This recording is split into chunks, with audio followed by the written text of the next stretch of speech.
Prier, de manière générale, c'est s'adresser à Dieu. Mais une fois qu'on a dit ça, on n'a encore pas dit grand-chose. Et surtout, en termes de carême, on a le droit de considérer cet aspect comme un effort humain, une activité humaine qu'on va vouloir intensifier. Le plus important, c'est évidemment, comme on s'adresse à Dieu, de jamais perdre de vue qu'il s'agit de nourrir une relation. Je m'adresse à Dieu par la prière et il me répond dans la révélation qui est marquée, qui est inscrite dans la parole de Dieu, et puis il me répond aussi dans les sacrements où c'est lui qui vient à moi, dans son corps et dans son sang, dans sa parole et dans son pardon avec la confession. Donc la prière, pour qu'elle soit vivante, elle doit s'inscrire dans cette circulation de la grâce de Dieu, dans cette circulation de l'amour.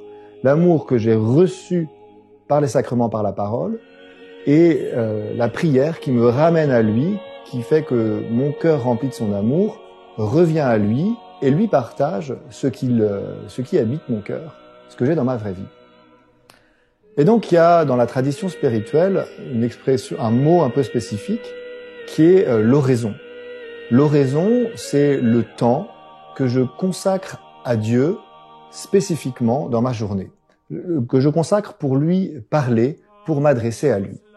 Donc pour faire oraison, il faut commencer par s'arrêter, avoir un vrai temps qu'on a choisi. On peut faire une petite prière dans le métro, sur le trajet, penser à Dieu au cours de sa journée, et c'est bien, je vous encourage pas à ne pas le faire, c'est bien, il faut le faire, mais faire oraison, c'est choisir un moment. Choisir un moment, un quart d'heure, 20 minutes, une demi-heure, 1 heure devant le Saint-Sacrement ou dans une église. Ça, c'est à chacun de choisir. Mais un vrai temps, un temps significatif où je me coupe volontairement du rythme de mes activités du quotidien pour avoir comme activité principale de m'adresser à Dieu. Et une fois qu'on s'est arrêté, à l'intérieur de ce moment, on va alterner 2 activités.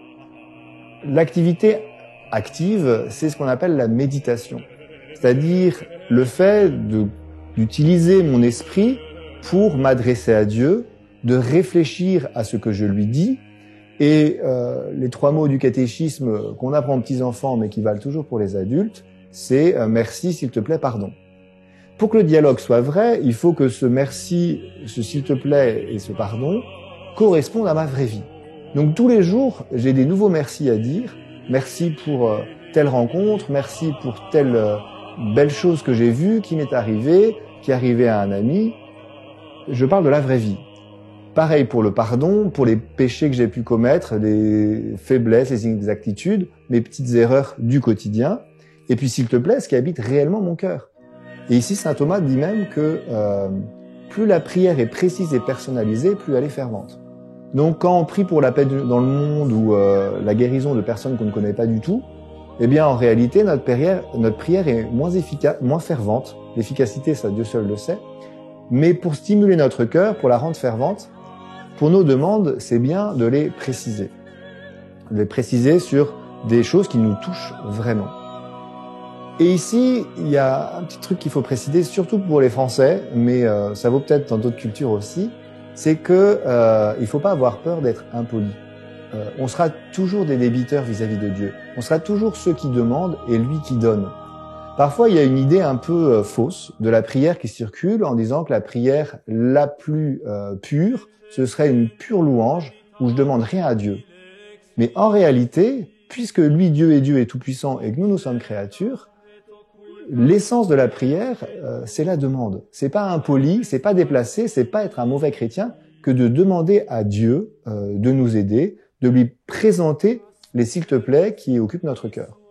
Après, c'est lui qui décide et on accepte aussi, on s'abandonne à sa volonté dans le quotidien.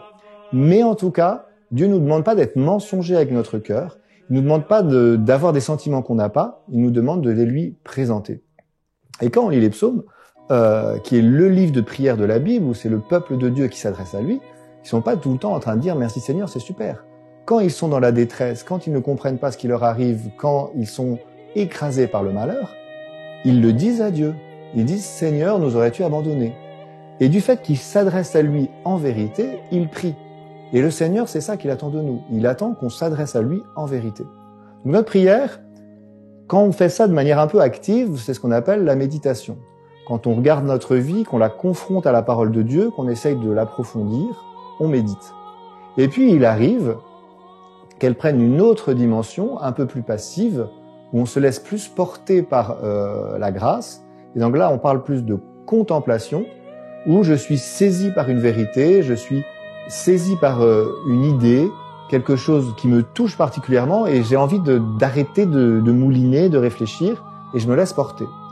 Et donc ça, selon les psychologies et selon la grâce de Dieu, ça arrive plus ou moins. Mais ce qui est important, c'est de rester souple. C'est-à-dire, c'est pas « je dois dire mon merci, s'il te plaît, pardon », mais je m'adresse à Dieu en vérité. Je sais en gros que j'ai tout ça sur le cœur, mais ensuite je me présente à lui et je le laisse faire et je me détends, quoi. Il s'agit pas d'être dans la crispation, il s'agit d'être face à lui en vérité. Alors cet exercice-là, de consacrer chaque jour du temps pour le Seigneur, ça reste un effort. Dans notre monde frénétique où on court tout le temps et partout, c'est devenu même un effort considérable. Il y a des adolescents, on peut pas les mettre plus d'un certain temps dans une église, ils deviennent fous. Ils ont besoin de faire quelque chose.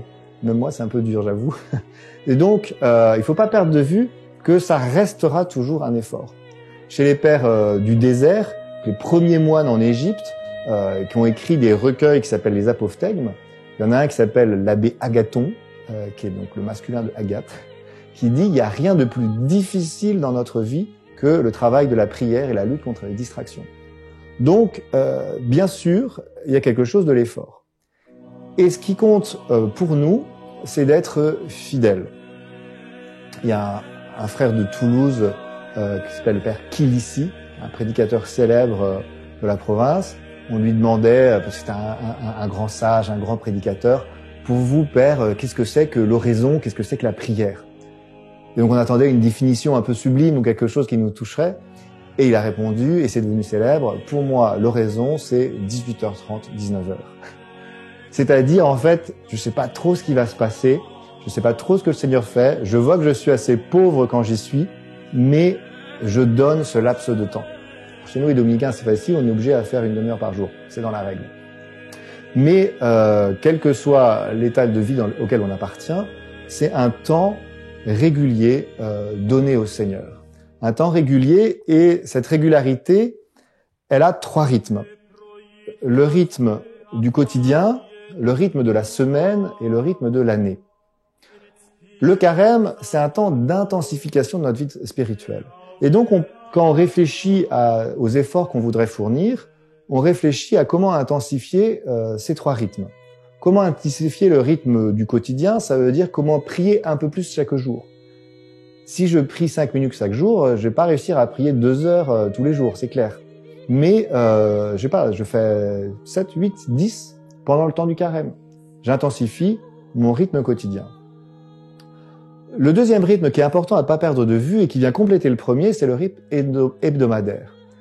Si j'ai un rendez-vous par jour avec le Seigneur, un peu court, quelques minutes où je lui consacre, c'est bien d'avoir dans la semaine aussi 2 rendez-vous plus longs.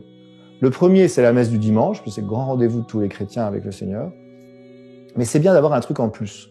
Un groupe de prière, un moment où je m'arrête dans l'église, mais quelque chose où je vais nourrir ma foi et ma vie de prière de manière plus personnelle, plus choisie, mais en plus de la messe du dimanche, et pas tous les jours, mais une fois par semaine. Et puis le troisième rythme qui était très important, c'est le rythme annuel, et c'est ce qu'on appelle faire une retraite. Vous voyez, dans l'évangile, Jésus souvent se met en retraite ses disciples, se met à l'écart pour pouvoir se recueillir. Donc si Jésus il en a eu besoin, a priori, ça peut pas nous faire de mal. Au contraire, ça nous est aussi nécessaire. Et donc c'est très très bien, et même, je pense que c'est pas un luxe, de savoir prendre une journée, un week-end, voire même une semaine si on peut, pour se couper de notre rythme quotidien et se consacrer plus à la prière. Ça peut se faire dans un monastère, dans un sanctuaire, ça peut être un pèlerinage, ça peut être des JMJ, mais à un moment vraiment, une fois par an, plus substantiel, où on se consacre au Seigneur. Après, j'aurais juste 2 petits conseils à rajouter. Le premier, c'est faut pas avoir peur d'être pragmatique. Si on aime prier en disant le chapelet, en marchant dans la rue, on peut le faire, et c'est bien d'intensifier ça. Mais si on aime la prière charismatique, et on a besoin d'une soirée de louange une fois par semaine, ça nous fait un bien fou, on peut y aller. et si c'est aller en pèlerinage, et si c'est aller dans tel sanctuaire, et si c'est telle ou telle chose, prier tel saint, on est libre. Les enfants de Dieu sont libres, et donc il ne faut pas avoir peur de suivre ses goûts, parce que ce qui compte, c'est le temps qu'on passe pour le Seigneur, et non pas telle ou telle forme. Évidemment, il ne faut pas négliger la parole de Dieu, évidemment, les sacrements sont irremplaçables, mais ensuite, dans sa prière quotidienne, on a le droit d'être assez pragmatique. Et puis la dernière chose, c'est qu'il ne faut pas se juger. On perd un temps fou à nous auto-juger. On l'a dit dès le début, prier, c'est s'adresser à Dieu. Et en fait, dès que je me regarde, dès que je me dis « Ah, aujourd'hui j'ai mal prié », eh bien en fait, j'arrête de regarder Dieu. Je me mets à regarder mon nombril, c'est-à-dire je ne suis plus tourné vers le Seigneur.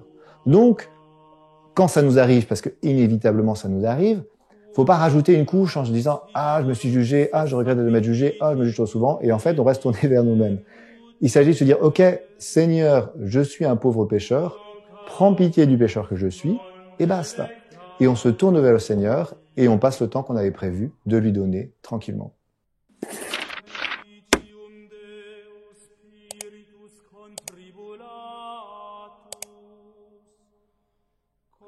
Contritum et humiliatum Deum